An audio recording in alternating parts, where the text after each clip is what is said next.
If you care about the issues of parental rights and the safety of children, this week in Canadian politics has been hyper-productive. First, we had Alberta Premier Daniel Smith coming out with new proposed legislation to gird up parental rights in the province of Alberta and ban certain medications and medical procedures from being administered to minors underneath a certain age. And now we have federal conservative leader Pierre Poilievre taking a stance against giving puberty blockers to anyone below the age of 18, an even more hawkish position than even Danielle Smith's, but I believe it is absolutely the correct position. You do not give medications that are going to stunt the growth of adolescents to them just because they're anxious about their gender. You cannot let people who cannot consent to many things consent to permanently damaging their bodies into the future, stunting their own growth. This is a fantastically logical position for Poilievre and the Conservatives to be taking, and I think it's actually going to increase their popularity a lot. But before I get to the video of Poilievre answering this question, I just want to do a quick shameless plug that I, Wyatt Claypool, am running for the Calgary Signal Hill Conservative Party nomination. So if you live on the west side of Calgary, see which riding you live in. This is what the riding boundaries are going to look like after April when they do some boundary redistributions to make up for the 3 new ridings Alberta's getting. So the Greenbrier and Bowness area is being cut out. If you live there, don't buy a membership for me. Other than that, if you live in any other part of the riding, buy a membership. We want to make sure we have real strong conservatives in these strong conservative ridings and not O'Toole-style red Tories who are going to duck issues like this one on puberty blockers, hormones, and parental rights. Anyways, getting back to it, here is Mr. Poilievre answering this question just this morning. Mr. Poilievre, do you support age restrictions for puberty blockers and hormone therapies for trans kids? I think that Justin Trudeau is trying to divide and distract Canadians by spreading disinformation about the decisions that premiers and parents are making. I want to know what do you think? What do you think? I want to know your position. What is your own party policy? It's your own party policy. At party convention. I think we should protect the rights of parents to make their own decisions. What does it mean? With regards to their children.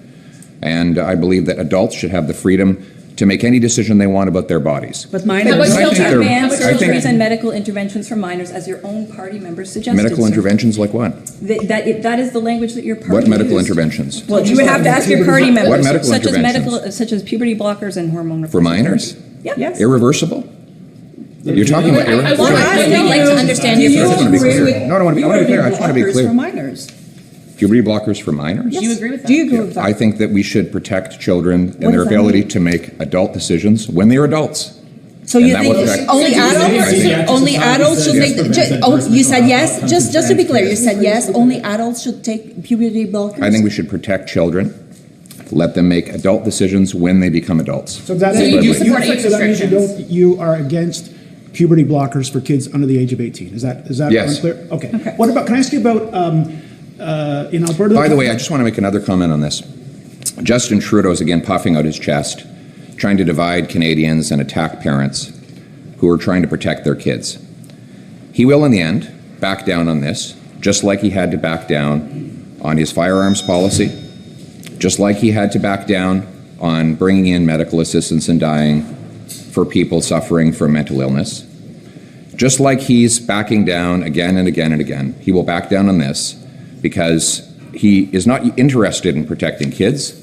He's interested in using this as a divisive wedge to distract from doubling housing costs and quadrupling carbon taxes on our people. But you're That's an amazing clip. I especially love that he's calling Justin Trudeau's bluff. And I think what he's trying to do there is he's actually going to try and make Justin Trudeau double down on his position on giving puberty blockers to minors and all this kind of trans rights kind of stuff. Because by saying that Justin Trudeau is going to back down, maybe he can make Justin Trudeau not back down right away. And Justin Trudeau might even double down and make himself look like a complete fool.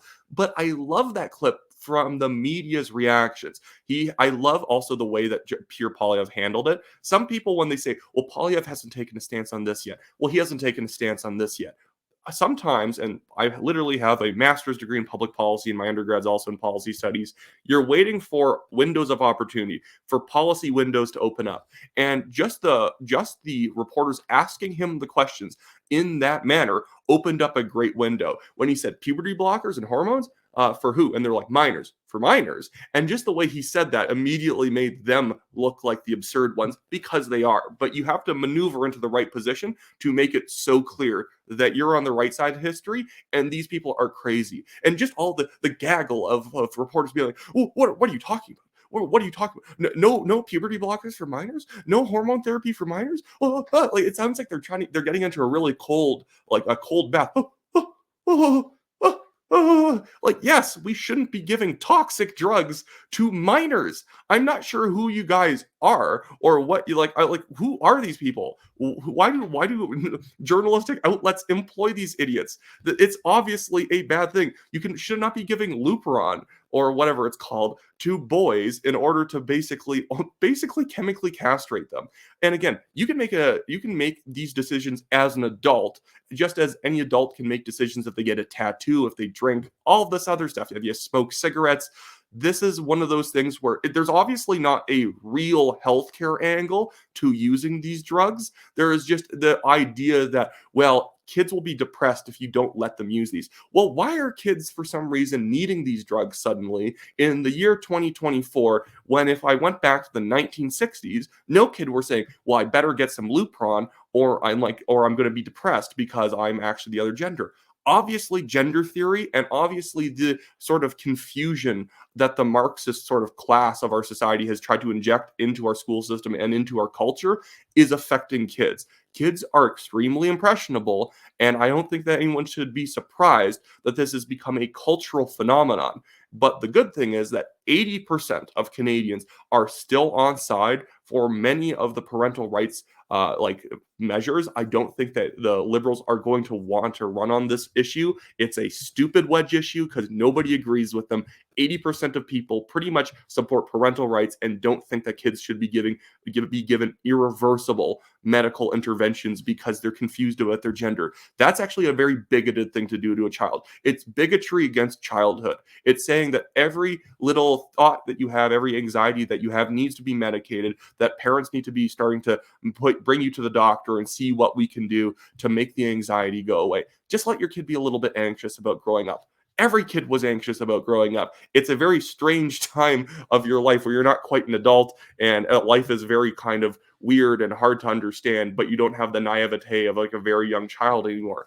And for some reason, we're like almost criminalizing that, or at least the left wants to criminalize that and basically say, oh, you're anxious about your gender? Well, take these pills.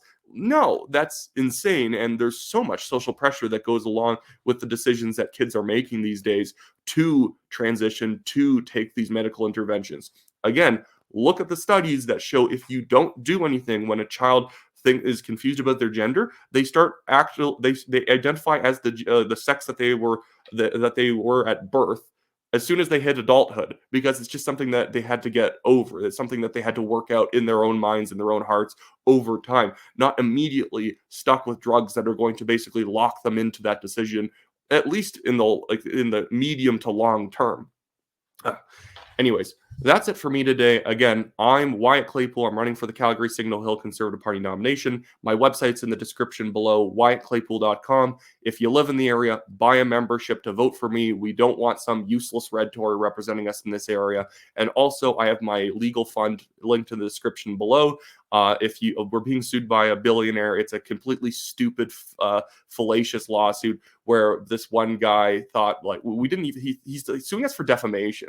He couldn't even file any evidence when he was supposed to. He literally owed me $1,800 during the evidentiary filing periods of this case because he waited like a month and a half longer than he had to actually file. And his evidence was his LinkedIn profile, his company website, the article our guest writer wrote about him, and his notice of libel about it. At no point does he actually have any evidence that proves what was said was wrong. He's just mad about it and throwing money at us, assuming that he can bankrupt me into just apologizing to him or him like default winning the case. So any dollars you guys can throw into this illegal fund really helps take the burden off of us. We don't need to put like 90% of our income into actually paying for this legal defense.